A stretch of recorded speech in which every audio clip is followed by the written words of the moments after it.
আসসালামু আলাইকুম। আমি ডাক্তার মোহাম্মদ নাসিরউদ্দিন। আমি একজন ফ্যাকো এবং ভিট্রেরিয়ান সার্জন। আমি কনসালটেন্ট হিসেবে কাজ করতেছি বাংলাদেশ আই হসপিটাল মালিবাগ ব্রাঞ্চে। আমি গত পর্বে চোখের ছানি অপারেশন কখন করব এই বিষয়ে বলছিলাম। আমি চোখে যে ছানি অপারেশনের পরে যে লেন্স লাগাবো, এই লেন্সটা কোন ধরনের লেন্স লাগাবো এবং কোন ধরনের লেন্স আছে এই বিষয়ে আমরা আজকে আলোচনা করব। চলেন আমরা দেখি আমরা যে চোখে ইন্ট্রাকুলার লেন্সগুলা লাগাই এই লেন্সগুলা কত ধরনের আছে। চোখের যে আমরা লেন্স লাগাই লেন্সগুলা কিছু লেন্স আছে মনোফোকাল। আমরা যখন কাছে এবং দূরে দেখি তখন আমাদের চোখের পাওয়ারগুলা চেঞ্জ হয়। এই মনোফোকাল লেন্সগুলা লাগালে আমরা হয়তো শুধু কাছে দেখব অথবা দূরে দেখব। আর কিছু লেন্স আছে সেটা হচ্ছে মাল্টিফোকাল লেন্স। এই লেন্সগুলোতে হচ্ছে যখন আমরা কাছে তাকাবো তখনও আমরা ভালো দেখব, আবার দূরে যখন তাকাবো তখনও আমরা ভালো দেখব। এরপর আমি বলি হচ্ছে এক্সটেন্ডেড ডেপথ অফ পারসেপশন, আমরা ইডপ লেন্স বলে থাকি। এই লেন্সগুলো যখন আমরা চোখে লাগাই তখন ওই মাল্টিফোকালের মতো এগুলাতেও দূরে কাছে এবং ইন্টারমিডিয়েট ডিস্টেন্সে ভালো দেখা যায়। এই মাল্টিফোকাল আর এক্সটেন্ডেড ডেপথ অফ ফোকাস লেন্সের মধ্যে কি সুবিধা অসুবিধা এটা আমরা পরবর্তীতে আমরা জানব। এরপর এক ধরনের লেন্স আমরা ইউজ করি সেটার নাম হচ্ছে টোরিক লেন্স। এই টোরিক লেন্সগুলো আমরা তখনই ইউজ করি যখন আমাদের চোখের মণি যে কর্নিয়া আমরা যেটাকে বলি, কর্নিয়ার গঠনগত যদি কোনো অসামঞ্জস্য থাকে তখন আমাদের চোখের পাওয়ারের কিছু অসুবিধা হতে পারে। ওইসব ক্ষেত্রে আমরা টোরিক লেন্সগুলো লাগাই। এই টোরিক লেন্সগুলা মনোফোকাল টোরিকও হতে পারে, মাল্টিফোকাল টোরিকও হতে পারে, ইডপ টোরিকও হতে পারে।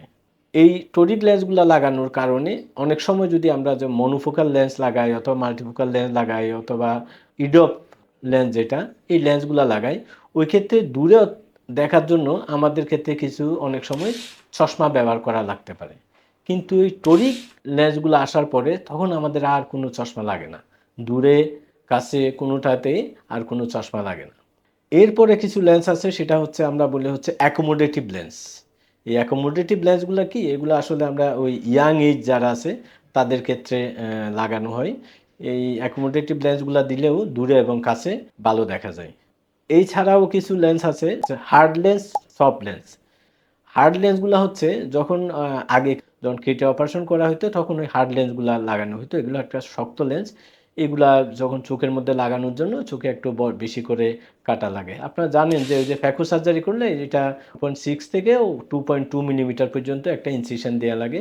ওই ইনসিশনের মধ্যে দিয়ে আমরা ক্যাটারাক্টটা রিমুভ করে ওইখানে একটা লেন্স লাগাই। এখন যদি এই যে হার্ড লেন্সগুলোর ক্ষেত্রে ওই ইনসিশন দিয়ে এটা ঢুকানো যায় না, তখন আমরা কি করি ওই যে ফোল্ডেবল লেন্সগুলো আমরা ওইখানে দিই।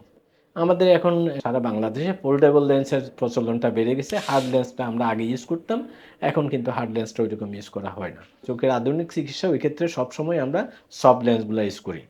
তাহলে এই সফট লেন্সগুলো কেন ইউজ করি, ওই সফট লেন্সগুলো ইউজ করলে অল্প একটু ছিদ্র করে এর মধ্যে দিয়ে আমরা সফট লেন্সগুলো লাগাতে পারি। এই ছাড়া কিছু লেন্স আছে যে কালার এবং ক্লিয়ার। এটা কি আবার কালার আর ক্লিয়ার? কালারটা হচ্ছে যখন আমরা কোনো একটা ধরুন এজ পার্সন তার এজ রিলেটেড ক্যাটারাক্ট হলো তখন আস্তে আস্তে বাইরের যত কিছু দেখে একটু কালারফুল দেখে। একে যখন আমি 50 বছর 60 বছর বয়সে যখন আমি তার অপারেশন করতেছি, সে একটা কালারের মধ্যে সে ইউজ টু হয়ে গেছে। হঠাৎ করে যদি আমি তাকে ওই কালারটা থেকে যদি চেঞ্জ করে নিই তখন সে একটু ডিসকমফোর্ট ফিল করে।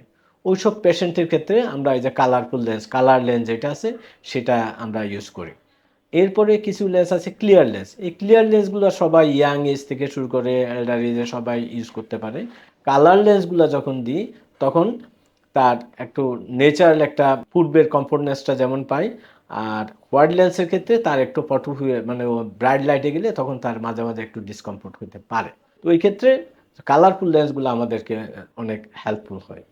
এরপরে কিছু লেন্স আছে আমরা বলি হচ্ছে হাইড্রোফিলিক, হাইড্রোফোবিক। হাইড্রোফিলিক, হাইড্রোফোবিক এটা খুব বেশি গুরুত্বপূর্ণ কোনো ইয়া না। আমরা নর্মালি যখন সার্জারি করি তখন আমরা হাইড্রোফিলিক লেন্সগুলোর থেকে হাইড্রোফোবিক লেন্সগুলোকে বেশি প্রেফার করি, কারণ এইগুলা এই লেন্সগুলোতে দেখা যায় যে পরবর্তী অপারেশন পরবর্তী জটিলতাগুলো একটু কম।